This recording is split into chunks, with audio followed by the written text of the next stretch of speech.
Along Pickering Avenue, Bright Avenue, and other streets in uptown Whittier, you can see a metal ring embedded in the concrete curb. It turns out they are over 100 years old and for a purpose long since past, and another Whittier hidden gem.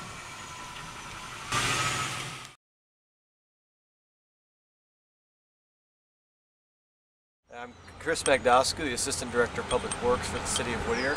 I'm shaking a horse ring right here at the 6500 block of Bright Avenue. These horse rings were put in around the turn of the century because horses were used in the City of Whittier as a means of transportation before the cars. The curbs were built first, and in the 1920s the streets were actually put in, which then the horses went away because you had cars parking here. These horse rings are a symbol of Whittier's past, and it's actually a really cool thing because we celebrate 125 years this year of being incorporated. And the reason why these have never been taken out is there's never been a need to take them out because none of the curbs have been removed in the areas where the horse rings are at, so we're very lucky to have these. We don't have much documentation on this in the city other than that they were probably used mostly for residential use for homes that were in the area.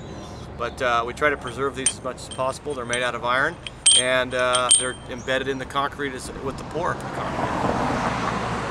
You parked a horse and you tied it down so it wouldn't walk off. The other part is that we've been able to preserve them is because there are several, the 6700 block there's one, 6500 block of Bright there's one, but the 6700 block of Pickering there's one, and there's some in North Uptown.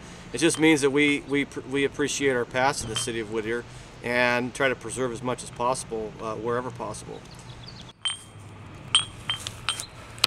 I've been lucky to not have any really stolen. You'd have to take them out with a jackhammer and remove these pieces of curb just to get these things out.